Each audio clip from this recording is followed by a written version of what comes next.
এদেরকে বারবার এত ক্ষতি করা হয়েছে, পুরো বাগদাদকে পুড়িয়ে দিয়ে উজাড় করে দেওয়া হয়েছে, পুরো ইরাকের জমিনেতে এমন করে চেঙ্গিস খান মেরে মেরে শেষ করে দিয়েছে। এইভাবে বিশ্ব জুড়ে এদেরকে বারবার ক্ষতি করা হয়, বারবার মিটানোর চেষ্টা করা হয়, তথাপিও কোন পাওয়ারের জোরে এরা আবার উঠে দাঁড়িয়ে যায়।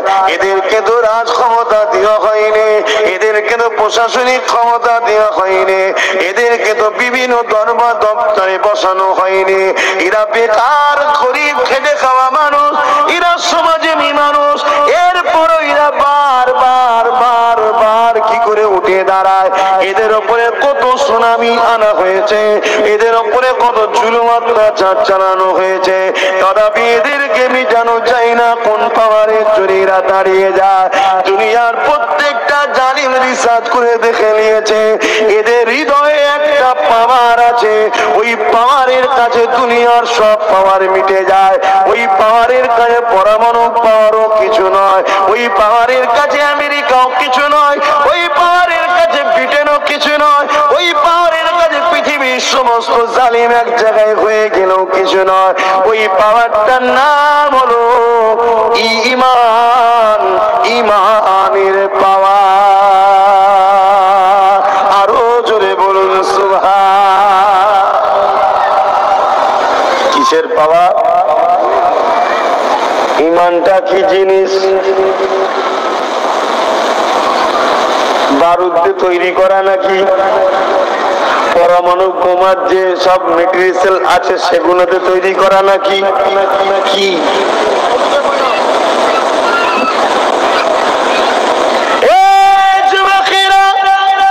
দুনিয়া যারা খুদা হওয়া স্বপ্ন দেখছে, অর্থাৎ আজকে ফিরাউন, আজকে নমরুদ, আজকে সাদ্দাত, আজকে আবু জেহেল, আজকে উতবা, যারা নারীগুলোকে ভোগের পাত্রী বানাতে চায়, যারা গরিবগুলোকে কৃতদাস বানাতে চায়, যারা মানুষগুলোকে গোলাম বানিয়ে দেয়, পোকামাকড়ের মতো হত্যা লীলা চালাতে চায়, তারা আজকে পৃথিবীর জমিনকে গোলাম যারা বানাতে চায়, তারা বড় বড় কোটি কোটি টাকা খরচ করে ইসলামের নামে বড় বড় বড় বড় স্কলার তৈরি করে তাদেরকে কিনে নিতে লেগেছে, বড় বড় ব্রেনিয়ান গুলোকে কিনে নিতে লেগেছে, বা তাদেরকে জোর করে বন্দি করে নিতে লেগেছে, এবং তাদেরকে ব্রেন গুলোকে কিনে নিয়ে তাদের দ্বারা তারা রিসার্চ করতে লেগেছে কি করে ইমানটাকে দুর্বল করা যায়, ইমানটাকে কি করে এদের থেকে কেড়ে নেওয়া যায়, ইমান কিসে পাওয়ার হয়, ইমানটা কি জিনিস, তারা রিসার্চ করতে লেগেছে।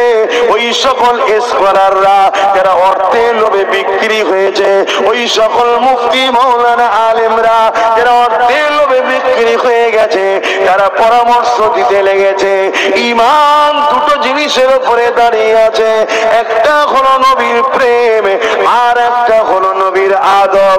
এদের দিল থেকে নবীর প্রেম আর আদবকে কেড়ে নাও, তালিরা দুর্বল হয়ে যাবে। এ যুবকেরা, তরুণেরা, বাপেরা, এই দুনিয়া জমিনে আমাদের যুবকদের ঘরে গান দিয়ে, যাত্রা দিয়ে, ফাংশন দিয়ে গুনাহগার পানিও মিটাতে পারছে না। কেন? গুনাহ আলাদা জিনিস, ঈমান আলাদা জিনিস।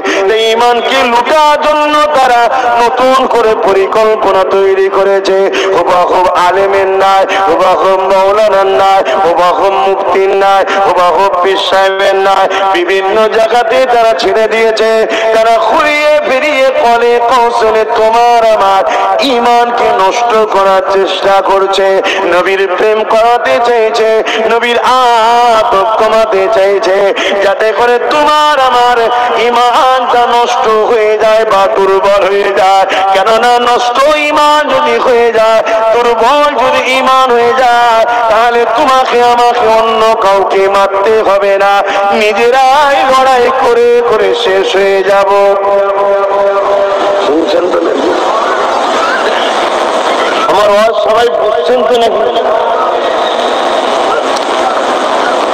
আমি যে আলোচনা করি সব জায়গায়, এই আলোচনাতে আমার দুশ্মন বারে বার এভাবে আলোচনা খারাপ লিখছি, তবে ছোট করছি না, নিজেকে বড় করছি না। সাহস থাকলেও অনেকে করে না বা করতে পারে না। এগুলো বলা ভুল হচ্ছে না? কথা বলো। কিন্তু তোমরা আমার নবীর উম্মত, তোমাদের জন্য নবী আমার মদিনার জমিনে কাঁদছে, তোমাদেরকে বুঝাতে হবে। তাই বুঝাবার চেষ্টা করছি বাপ, তাতে যদি আমার জীবনটা লাগাতে হয় লেগে যাক, কোনো অসুবিধা নেই। এখানে জীবন তো এমনি যাবে একদিন, আজ নাই কাল। কিন্তু তোমাদের ঘরে নবীর সঙ্গে জুড়তে গিয়ে, বাঁচাতে গিয়ে, নবীর উম্মতকে বাঁচাতে গিয়ে যদি জীবন যায়, আমি নিজেকে ধন্য মনে করব যে আল্লাহ আমাকে এর বিনিময়ে জান্নাত দান করবে ইনশাআল্লাহ। এর মরে সবাই যাবে, যাবে না? যাবে না? কি গো বলবেন তো? পীর সাহেব হলে মরবে না, মুরিদ হলে মরবে না, নামাজি হলে মরবে না, বেনামাজি হলে মরবে না, নেতা হলে মরবে না, প্রজা হলে মরবে না। কত আমার দেশের সিএম মরে গেছে এই রাজ্যে, কত আমার দেশের পিএম মরে গেছে, আজ যে আছে সে একদিন চলে যাবে। কত পীর সাহেব এসেছিল তোমার এলাকায়, এক এক করে সব ইন্তেকাল হয়ে গেছে। আজ এসছে, কাল আমিও কোন দিন ইন্তেকাল হয়ে যাবো, তাই তো নাকি? কিন্তু তোমাকে হক কথা শিখাতে হবে, হক কথা বলতে হবে না। চোখের সামনে তোমার আমার মা বোন বেটিদের ইজ্জত আবরু লুণ্ঠন হবে, কিচ্ছু করতে পারবে না। আর এ থেকে রুকার উপায় হলো তোমার আমার ঈমান কে শক্তিশালী করতে হবে। জোরে বলুন সুবহানাল্লাহ। ঈমান শক্তি হয় কিসে? নবীর প্রেম ও